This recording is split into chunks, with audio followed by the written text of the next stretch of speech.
Assalomu alaykum. Sharq Trading Online akademiyamizga xush kelibsiz. Bizni ijtimoiy tarmoqlar orqali kuzatayotganlar va bevosita Sharq Trading Online akademiyamiz a'zolari sizlarni ushbu YouTube kanalda ko'rib turganimdan benihoya xursandman. Xudo xohlasa bugun ham sizlarga trading bo'yicha eng kerakli bo'lgan darsni, ya'ni money management, ya'ni pullarni to'g'ri boshqarish va risklarga amal qilish bo'yicha xavf-xatarlarni to'g'ri baholash bo'yicha qisqacha obzorniy dars bo'ladi. Undan avval siz YouTube kanalimizga obuna bo'lmagan bo'lsangiz obuna bo'lib qo'ying. Bu yerda bir-biridan qiziqarli va trading sohasi uchun eng kerakli bo'lgan video darslar sizlarni kutib turibdi.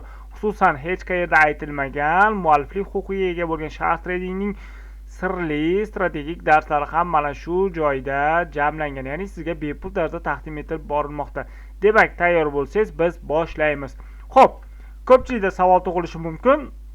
Pullarni qanday qilib to'g'ri boshqarsak bo'ladi? Nech pul depozit qilsam ham silib bo'lib ketib qolyapti. Qanaqa qilib silib bo'lmasligi mumkin? Buni bir yo'li bormi? Ya'ni men kun tartibim yo'q, kun tartibidan chiqib ketib qolyapman deydiganlar bor. Ya'ni bir kun $100 foyda qilsa, bir kun $5 foyda qilyapti, bir kun $10 zarar qilsa, bir kun $20 zarar qilyapti. Ya'ni pala-partishlik bor. Buni tartibga solish kerak. Ya'ni men sizlarga hozir konkretniy tartibga soladigan jadval qilib beraman. Hamma o'zini depozitdan kelib chiqib mana shu ishlash prinsipiga amal qilish kerak. Agar bugun o'rgatadigan prinsipimga, ya'ni ishlash prinsipiga, ishlash jadvaliga amal qiladigan bo'lsangiz, siz mutlaqo umuman silib bo'lmaysiz. Agar men o'rgatgan yo'l bilan ketib, mabodo silib bo'lib qolsangiz, xafa bo'lmaysiz. Trading siz uchun emas ekan deb qo'yaman. Nimaga? Chunki bugun men sizlarga tushuntirib bergan yo'l bo'yicha agar mabodo silib bo'lib ketib qolsangiz, haqiqatdan ham siz eng omadsiz treyderlardan biri hisoblanib qolasiz. Nimaga bunaqa deyotganligimni hozir men sizlarga tushuntirib beraman. Demak, tasavvur qilamiz, birinchi navbatda biz pulni qanday qilib to'g'ri taqsimlashimiz kerak. Misol tariqasida olyapman, siz o'zingiz depozitdan kelib chiqib hisoblayverasiz. Misol uchun siz shotingizda $1000 pul bor. Men misol tariqasida aytyapman, hammada har xil, kimdadir $10,000, kimdadir $100, kimdadir kamroq va hokazo. Bu meni ishlash prinsipim bo'yicha tushuntiryapman. $100 depozitingiz bor. Mana shu depozitdan, ya'ni $1000 depozitingiz bor. Mana shu $1000 dan savdoga kirishingiz uchun 1% ni ishlatishingiz kerak bo'ladi. Bir kunda faqat 1%. Tushuntira olyapman, 1%. Agar siz buni o'zgartirishingiz mumkin, o'zingizga moslashtirib olasiz, faqat to'liq sistemani tushunib oling. Endi $1000 da 1% qancha bo'ladi?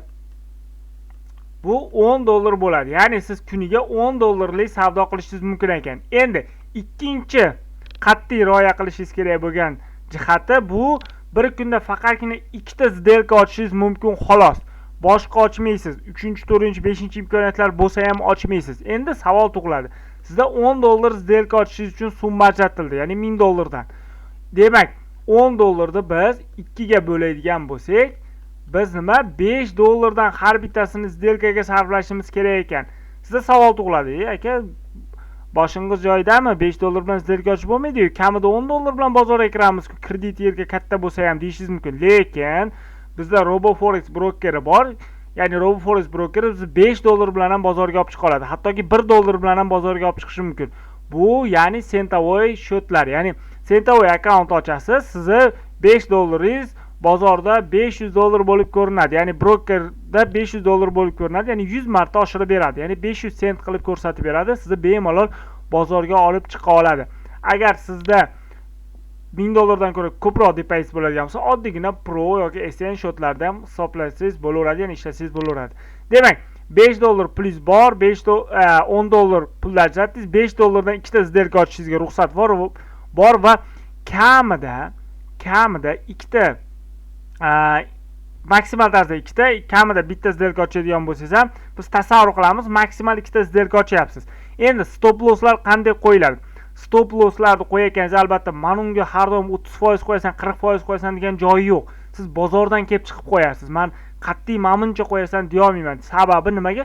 Bozorda maksimumlar bor, minimumlar bor va ishlash strategiyalari bor. Misol uchun siz qaysidir strategiyada ishlayapsiz, unga 40% ketar. Qaysidir strategiyada stop lossni 50% ga qo'yishingizga to'g'ri keladi. Qaysidirlarda sal minimumroq, kamroq 20, balki 15% ga qo'yishingiz mumkindir. Shuning uchun men o'rtacha 50% ga stop loss qo'yapsiz deb tasavvur qilyapmiz. Stop loss 50% ga qo'yapsiz. Men faqat zararingizni hisoblayman, foydangizni emas. Foydani take profit istagan joyingizga qo'yavering. Xohlang 100%, xohlang 200%, xohlang 10% ga. Men faqat zararingizni hisoblab beryapman, ya'ni siz slip bo'lib ketish ehtimoli deyarli yo'qligini hisoblab bermoqchiman. Tasavvur qiling, 5 dollar bilan сделка ochdingiz va 50% ga stop loss qo'ydingiz. Mabodo сделкangizda stop loss olinsa, ya'ni 5 dollarda stop loss oladigan bo'lsa, ya'ni 5 dollarni stop olsa, qancha zarar bo'ladi? 2,5 dollar siz minus qilasiz, to'g'rimi? Ya'ni bitta сделкада 2,5 dollar zarar qilasiz. Tasavvur qiling, bir kunda ikkita сделка ochdingizda, ikkala сделкangizdan stop lossni oldi. 50% dedi ikkalasi ham. Endi bozorda 50% ga stop loss qo'ymaysiz, misol uchun deyapman. 50% stop loss olsa, siz bir kunda yo'qotishingiz mumkin bo'lgan maksimal summa 5 dollarni tashkil qiladi. Nimaga 5 dollar? Chunki siz birinchi сделкangiz 50% minusda oldi, 5 dollarda 2,5 dollar yarmi ketdi. Ikkinchisida ham xuddi shunaqa 2,5 dollar. Ya'ni 5 dollar yarmi ketadi, 2,5 dollar bo'lib, siz общий bir kunda qancha 5 dollar minus qilishingiz mumkin ekan. 10 dollar emas, 10 dollarni yarmini qilasiz, 5 dollar. Tasavvur qiling, siz bir kunda ikkita сделка minus qilib qo'ydingiz, plus qilmadingiz. Bir oyda 20 savdo kuni bor. Ya'ni juma, shanbalarda shanba, yakshanbalar chiqarib oladigan bo'lsa, juma kuni ba'zilar savdo qiladi, ba'zilar savdo qilmaydi. Aytaylik, siz to'liq bir oy savdo qildingiz, ya'ni 20 savdo kunini amalga oshirdingiz va 20 kun ichida kuniga ikkitadan ochdingizda 40 ta сделка ochasiz. Bir oyda 40 ta сделка ochasiz, ya'ni 20 savdo kuni ichida 40 ta ochasiz. 40 tasini hammasi minusda ketsa, siz o'zgartirmaysizmi-ku 10 dollar, kunlik 10 dollar limitdan oshirmaysiz, ko'paytirmaysiz ham, kamaytirmaysiz ham. Ya'ni 1000 dollar ichidan kuniga 10 dollarlik сделка ochish mumkin xolos. Siz общий kuniga 5 dollardan zarar bo'lsa, bir oyda 100 dollar minus qilishingiz mumkin ekan. Ya'ni bir oyda 100 dollar minus qilasiz. Bu degani общий shotingizga nisbatan siz bir oyda 10% yo'qotasiz xolos. Ya'ni siz bir oy to'xtasiz, birorta ham plus qilmasdan faqat minus qilsangiz. Endi siz 1000 dollarni slip qilib olishingiz uchun kamida siz 10 oy, salkam 1 yil faqat minusda yurishingiz kerak-da. Ya'ni oyiga 40 ta minus bo'lsa, 10 oyda 400 ta сделкani minusda ochsangiz, 400 ta ketma-ket minusda ochadigan bo'lsangiz, siz 1000 dollar slip bo'lib ketadi. Endi 400 ta сделкani haqiqatda minusda ochgan odam qo'poqlatganda tradingda shug'ullanmasa ham bo'laveradi. Chunki bunchalik omadsizlik keragi yo'qda, tajribasizlikni yaqqol namoyandasi bo'lib qoladi-da. Endi bu joyda bunaqani imkoniyati yo'q, sababi orada plus qilasiz, tajriba orttirgansiz, Sharq Trading YouTube kanalini kuzatayotgan bo'lasiz, strategiyalarni o'rgangan bo'lasiz, albatta plusga chiqasiz. Endi plusga chiqishingizni hisoblasakchi.